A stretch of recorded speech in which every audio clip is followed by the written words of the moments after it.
जय हिंद दोस्तों, मैं हूं हीरा परिहार और आप देख रहे हैं सैनिक एकता। दोस्तों आज जो भी इंडियन आर्मी, एयरफोर्स और नेवी के जो वेटरन्स हैं, एक्स सर्विसमैन हैं, उनके लिए वैकेंसीज की बात करेंगे। उत्तर प्रदेश से आप बिलोंग करते हैं तो उत्तर प्रदेश में जो है वैकेंसी निकल के आ रखी है।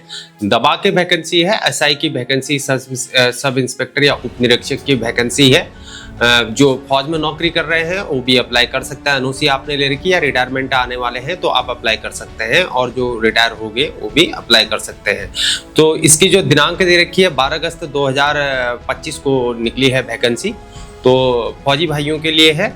और पे ग्रेड की बात नहीं करेंगे, इसको हम जानने की कोशिश नहीं करेंगे, सिर्फ वैकेंसीज में जाएंगे। जो जनरल है 1705 वैकेंसी है, ईडब्ल्यूएस में 422, अन्य पिछड़ा वर्ग 1143, अनुसूचित जाति 890 और अनुसूचित जनजाति का 82 वैकेंसी है।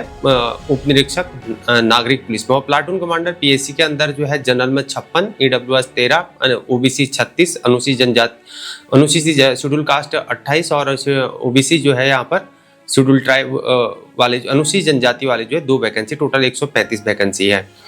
प्लाटून कमांडो उप निरीक्षक विशेष सुरक्षा बल के लिए जो है यहाँ पर जनरल में 25 वैकेंसी है, ईडब्ल्यूएस 6 है, अन्य पिछड़े वर्ग में 16 वैकेंसी है, अनुसूचित जाति में 12 और अनुसूचित जनजाति में एक टोटल 60 वैकेंसी है।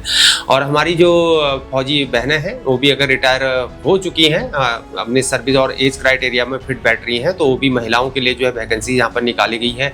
ईडब्ल्यूएस जनरल कास्ट में 47 है, ईडब्ल्यूएस में 10 है, अन्य पिछड़ा वर्ग 27, अनुसूचित जाति 21, अनुसूचित जनजाति 1। टोटल वैकेंसी है, लेकिन एक्स सर्विसमैन का इसमें परसेंटेज अलग से दिया होगा। ऑनलाइन की डेट जो है 12 अगस्त से शुरू हो गई है, 11 सितंबर इसकी लास्ट डेट है।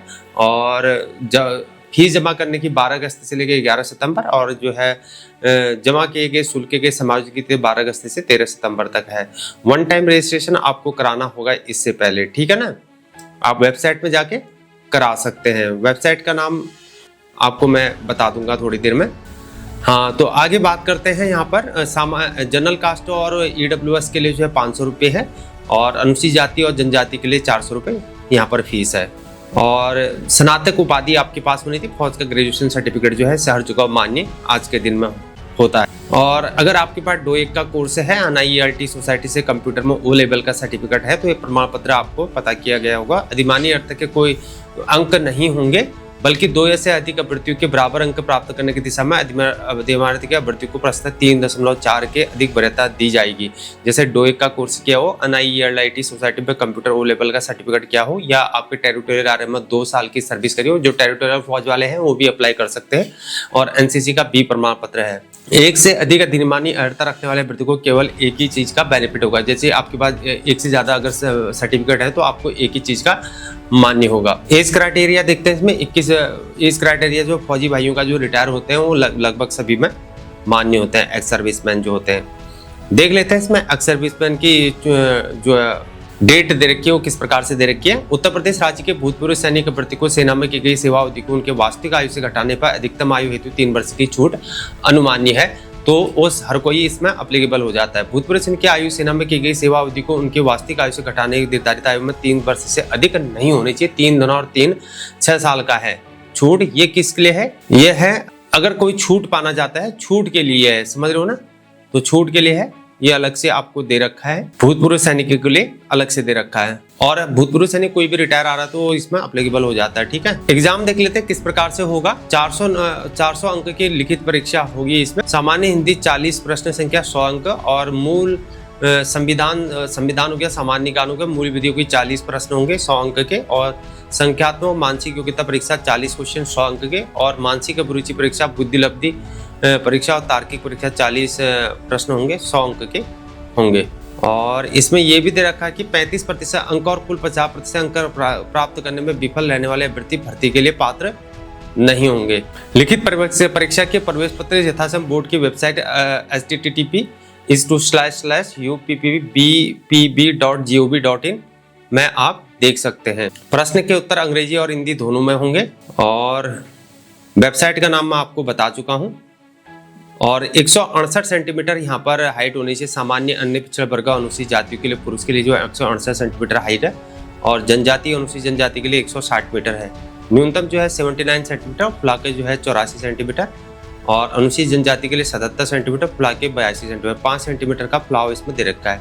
और महिलाओं के लिए जो है यहाँ पर हाइट जो है 152 सेंटीमीटर दे रखी है सामान्य जाति और अन्य पिछड़ा वर्ग में, अनुसूचित जातियों की महिला अभ्यर्थियों के लिए, और अनुसूचित जनजाति वालों के लिए जो है 147 सेंटीमीटर दे रखी है।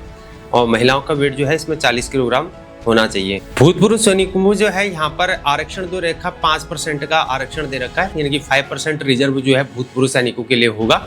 और उत्तर प्रदेश स्वतंत्रता संग्राम सेना के आश्रित दिव्यांगों भूतपूर्व सैनिकों के लिए आरक्षण नियम 1993 दे रखा है, और अधिकतम आयु में 3 वर्ष की छूट दे रखी है। यूनिट का डिस्चार्ज प्रमाण पत्र आपको लेने आना है रिटायरमेंट के बाद, ठीक है ना। भूतपूर्व सैनिकों की जो है 5% के आपको क्षैतिज आरक्षण इसमें दे रखा है, यानी कि हॉरिजॉन्टल रिजर्वेशन है, ठीक है ना। और भूतपूर्व सैनिकों की आयु सेना में की गई सेवानिवृत्ति को उनकी वास्तविक आयु से घटाने पर निर्धारित आयु सीमा 3 वर्ष से अधिक नहीं होनी चाहिए।